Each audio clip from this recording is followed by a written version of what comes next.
écoute, on en parlera, on reviendra vers ça. Hein. Oui, d'accord. Tu crois que je ne suis pas au courant? Alors, est-ce que tu aimes le café? J'adore. Qahwa arabi, hein.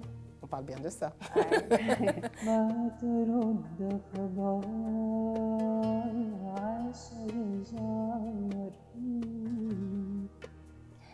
Bonjour tout le monde, heureuse de vous retrouver pour la 4e de la vitrine voyageuse et on se trouve aujourd'hui dans un lieu exceptionnel de Sila Saad Zoueri, Rihat el-Bled, qui veut tout dire d'ailleurs.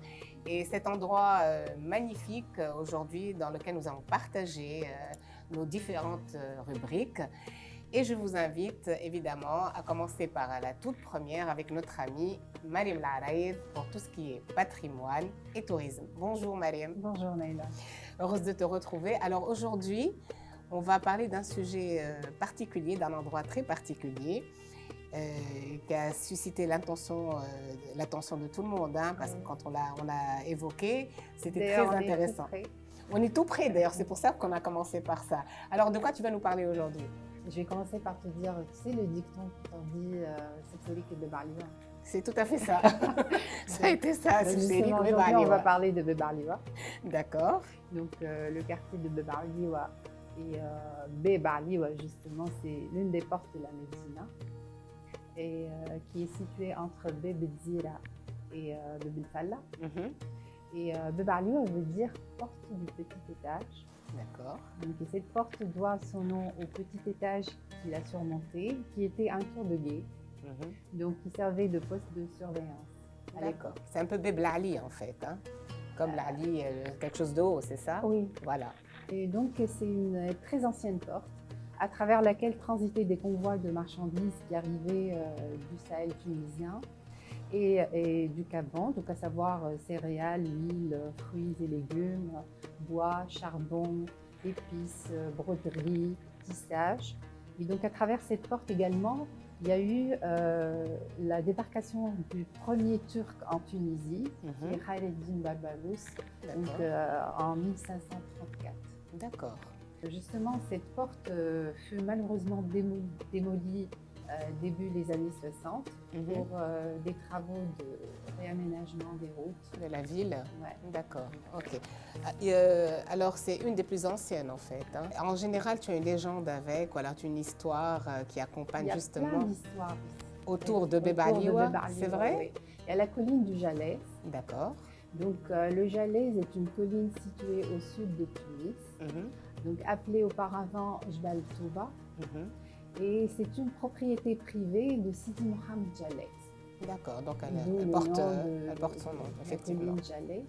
Sidi Mohamed Jalès, donc il est issu d'une famille riche et noble, donc est ami proche de Sidi Bel Hassan. En fait, ce monsieur a fait don de cette colline à la population pour enterrer leurs proches. Voilà. Donc cette colline sert justement pour accueillir des tombes. Et c'est l'un des plus grands et célèbres cimetières de la Tunisie. D'accord. Et d'ailleurs, on a plusieurs... on a Sidi Bel Hassan, on a Sidi El Béchir, il y a pas la Mameya, je pense qu'il y a tout... On en parlera, on reviendra vers ça. Hein. Oui, d'accord. Tu crois que je ne suis pas au courant? Je suis au courant. Donc, à la colline du Jalès, justement, se trouve le mausolée du saint, le plus célèbre, Sidi Bel Hassan Cheidji, qui est une zélia située sur la colline, comme je vous ai dit, du Jalès, bâtie en 1815. D'accord. Donc, Sidi Bel Hassan est un saint soufi, né en 1197 au Maroc. Donc, à l'âge de 20 ans, il visite Tunis. À 25 ans, il prend la route vers l'Orient, plus précisément à Bagdad. Il a rencontré là-bas Cheikh Abou Fath al-Wasti, qui lui demande de retourner à son pays natal et là-bas il sera guidé. D'accord. Et puis à son arrivée au Maroc, son cheikh Abdeslam Ben Mchish leur donne de retourner en Tunisie donc, et de rester dans une petite commune appelée Chedla. Donc d'où son pseudo-nom Chedli. Chedli, d'accord. Et donc, durant son séjour en Tunisie, il fait une rencontre intéressante et décisive avec Sidi Boussaïd el-Beji. Donc, ce dernier l'a initié au dhikr et au awrad. qui sont justement les dhikr awrad, ce sont des attitudes et gestes de prière rituelle islamique à travers des chants et des exercices mystiques. D'accord. Alors, est-ce que tu aimes le café? J'adore. Qahwa arabi, hein. On parle bien de ça. Ouais. Oui. Eh bien, du coup, il faut remercier Sidi Belhassan. D'accord, oui. Car il est considéré comme celui qui a introduit l'usage du café en Tunisie au cours de l'un de ses voyages à la Mecque, afin que ses disciples puissent se tenir éveillés durant les exercices mystiques nocturnes. En fait, il a introduit la plante, c'est ça? Non, carrément la poudre du café. La poudre de café, oui. D'accord, ok. Et durant son séjour en Tunisie, il subit un véritable complot à l'époque des Hafsides et avait fini par quitter la Tunisie vers l'Égypte. Et donc à la fin de sa vie, il devient aveugle et il meurt en 1258 lors d'un voyage à la Mecque et il fut enterré en Égypte. D'accord. Donc en fait, il reste le mausolée ici. Oui. C'est juste le mausolée, hein? Il n'est pas enterré ici. Non. D'accord. D'ailleurs, on va un petit peu parler de Sidi Belhassan. C'était un homme humble, généreux, déterminé, éloquent, beau, élégant, ascétique. Donc il est toujours au service des autres. Il aide les pauvres. Il est dans la modération dans la nourriture et les boissons. Il refuse toute source de plaisir. On va dire qu'il a dédié sa vie à la religion, la méditation et à son rapport avec Dieu. D'accord. Pour revenir juste un moment au café, donc c'est bien avec le terme, puisqu'on revient au terme, c'est bien Chedley, c'est ça? C'était ça, donc, hein, le café Chedley, donc Chedley, c'était par rapport à Chedli, c'est ça? Son nom, d'accord. Donc il a passé beaucoup de temps dans la grotte de la colline du Jalès pour se recueillir et méditer. Et là, il a créé un modèle de dhikr propre à lui, en évoquant Allah pour se prémunir et se donner protection. D'accord. Donc les visites à ce lieu saint sont les vendredis soirs et samedis, où on peut méditer toute la nuit, du vendredi jusqu'à samedi, et on peut goûter au smat. Oui. Smat, ça veut dire tout ce qui est aliment offert, béni par le dhikr, pour avoir de la baraka. Inch'Allah. Donc, on va un petit peu monter dans le temps. Oui. Plutôt revenir en arrière, à peu près plus de 100 ans en arrière. Oui. Et là, on va évoquer des événements qui se sont produits au Jalès. Et on appelle ça les événements de Jalès. C'est une histoire vraie. C'est un 7 novembre 1911. D'accord. Donc c'était une confrontation qui a éclaté entre la population et la police coloniale à l'époque, qui est venue pour défendre justement le cimetière contre un projet d'immatriculation du cimetière par la municipalité à l'époque. D'accord. Donc c'était considéré comme une atteinte aux morts. Après cette confrontation, ils ont attrapé plus de 100 personnes. Ils ont condamné à mort 7. Parmi ces condamnés à mort, il y a un certain Manu Bir Khadraoui, âgé de 32 ans, appelé Jarjar. Jarjar, d'accord. Donc Jarjar a été décapité devant sa maman.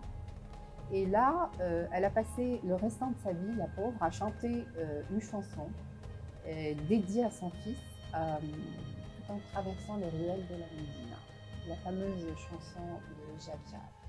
برياوي جان يا الفارس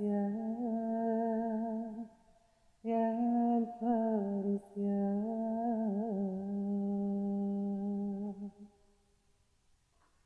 برياوي جان يا الفارس يا الفارس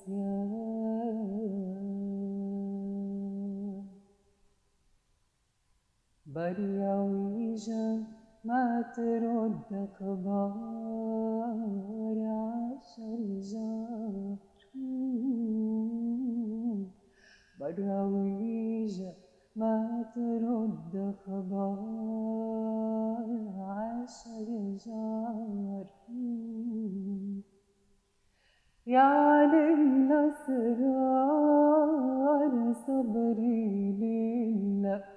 يا علي الأسرار صبري لله يتمكن في وشانك يا حط الرمية فيك عنك روما عندك يا صفي احنا شفناك واحنا صحنا يا صفي احنا شفناك واحنا صحنا برا وريجا وما ترد خبر عشر جار.